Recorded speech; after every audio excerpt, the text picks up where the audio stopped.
आपको कौन सा कोर्स करना है और उस कोर्स को करने के लिए क्या क्या सब्जेक्ट्स लगेंगे। यहाँ जो बच्चे दिल्ली यूनिवर्सिटी में आना चाहते हैं तो दिल्ली यूनिवर्सिटी में आने के लिए वो पहले अपने कॉलेजेस देखते हैं कि यार कॉलेजेस में प्रेफरेंस में अगर मेरे को नॉर्थ कैंपस में मिलता है तो बेहतरीन है। बहरहाल अगर मैं थोड़ा सा डायरेक्टली बता दूं आपको, जो आपके 12th में सब्जेक्ट्स थे वो आप सब्जेक्ट्स ले सकते हैं। और जाहिर सी बात है आप दूसरा सब्जेक्ट लेंगे भी नहीं और नहीं पढ़ना चाहेंगे डोमेन में। Reason because you have familiar with that particular subject, you have the familiarity of that particular subject. अब देखो यहाँ पे अभी से आपको डिसाइड करके चलना पड़ेगा कि आप किस तरह का कॉम्बिनेशन चाहते हो सब्जेक्ट का और किस वे में आप ये एग्जाम देना चाहते हो। CUET 2026 का एग्जाम जो है वो काफी नजदीक है और कहीं ना कहीं NTA आपको बार बार ये चीज याद दिला देता है अपनी कुछ नई तरह की नोटिफिकेशन से, या कभी भी कुछ भी एक तरह से नई अपडेट आ जाती है उसकी, तो उसके रिगार्डिंग आपको पता लग जाता है। और कहीं ना कहीं बच्चों की जो धड़कनें हैं वो बढ़ने लग गई हैं, क्योंकि मई में आप सभी को पता है एग्जाम है आपका, और मई की तैयारी बहुत से बच्चों ने अभी से करना स्टार्ट नहीं किया है। अब NTA भी बार बार बम फोड़ रहा है ऐसे करके कुछ अपडेट्स लाकर। जैसे 27 दिसंबर को ये आपका नोटिस आया था जिसमें NTA ने क्या बताया है कि CUET UG का एग्जाम 13 मीडियम्स में होगा, अक्रॉस इंडिया होगा। अब्रॉड की मतलब अक्रॉस इंडिया में अंडर ग्रेजुएट प्रोग्राम्स में एडमिशन लेने के लिए सेंट्रल यूनिवर्सिटीज और जो भी पार्टिसिपेटिंग यूनिवर्सिटीज हैं वो सारी होंगी। अभी 27 दिसंबर को नोटिफिकेशन आया। अब उसके 1-2 दिन बाद NTA रिलीज कर देता है जो यूनिवर्सिटीज पार्टिसिपेट करने वाली हैं, एक्चुअली जिस यूनिवर्सिटीज के लिए आप पार्टिसिपेट करने वाले हो उन यूनिवर्सिटीज के नाम। तो ये है वो यूनिवर्सिटीज, आप देख सकते हो सेंट्रल यूनिवर्सिटीज जो है पार्टिसिपेटिंग सेंट्रल यूनिवर्सिटीज, इनमें ये है सबसे पहले नंबर पे दिख जाएंगे आपको अलीगढ़ मुस्लिम यूनिवर्सिटी। अब देखो ये सिर्फ कहीं ना कहीं यूनिवर्सिटीज का एक तरह से नाम यहां पर लिखा हुआ नहीं है। एक्चुअली जब आप यहां पर क्लिक करते हैं so you get to know about your subject combination, आपको कौन सा कोर्स करना है और उस कोर्स को करने के लिए क्या क्या सब्जेक्ट्स लगेंगे आपके, तो एक्चुअल में वो चीज इंपॉर्टेंट हो जाती है। बट बहरहाल अगर हम यहां पर चले, यहां पर अगर आप देखोगे जो यहां पर सेंट्रल यूनिवर्सिटीज दिखाई गई हैं, मतलब बहुत सी यूनिवर्सिटीज तो ऐसी हैं जो कि बहुत लोगों का सपना होती है। अलीगढ़ मुस्लिम यूनिवर्सिटी जाहिर सी बात है ना, असम यूनिवर्सिटी है, फिर Bhimrao Ambedkar university that is located in Delhi, बहुत बड़ी है भाई, है ना, एंड बनारस हिंदू यूनिवर्सिटी। तो स्टार्टिंग में ही हमें 2 यूनिवर्सिटीज ऐसी दिख जाती हैं जहां पर बच्चे एडमिशन लेना चाहते हैं, एक अलीगढ़ और एक बनारस। और आप यहां पर नीचे चलते रहोगे, सेंट्रल ट्राइबल यूनिवर्सिटी है, बहुत सारी यूनिवर्सिटीज के नाम है यहाँ पर, है ना।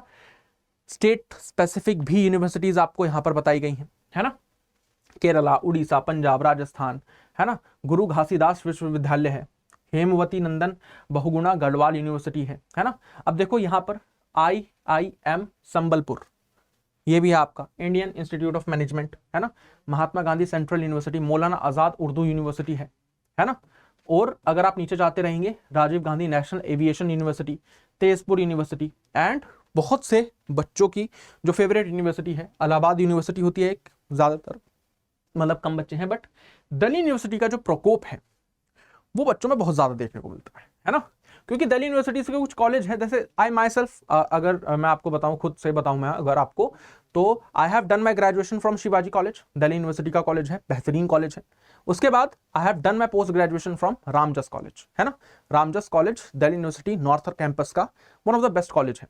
अब क्या होता है ना, यहां जो बच्चे दिल्ली यूनिवर्सिटी में आना चाहते हैं तो दिल्ली यूनिवर्सिटी में आने के लिए वो पहले अपने कॉलेजेस देखते हैं कि यार कॉलेजेस में प्रेफरेंस में अगर मेरे को नॉर्थ कैंपस में मिलता है तो बेहतरीन है। तो अब जो बच्चे नॉर्थ कैंपस में एडमिशन लेने वाले हैं तो मैं उन्हें ये कहूंगा कि जैसे ही आप इन यूनिवर्सिटीज पर जाकर क्लिक करेंगे, है ना, यूनिवर्सिटी ऑफ दिल्ली पर क्लिक करेंगे तो क्लिक करते ही आपके सामने ये एक पूरी की पूरी फाइल खुल जाएगी, है ना, पूरी की पूरी फाइल आपके लिए खुल जाएगी। अब अगर क्या है यहां पर आप जो भी करना चाहते हो तो यहां पर क्या है, name of the university institute, है ना, यहां पर वो दे रखा है ना, type of university central university है, और यहां पर ये आपके कोर्सेज दे रखे हैं सारे के सारे। GAT, it is mandatory for the candidate to appear in CUET UG 2025 in दो subject in which he she is appearing has pass 12th class, है ना। हमारे टाइम पे तो ये होता था कि भाई हमारे टाइम पे तो मेरिट बनती थी क्लास के 12th के बेसिस पे।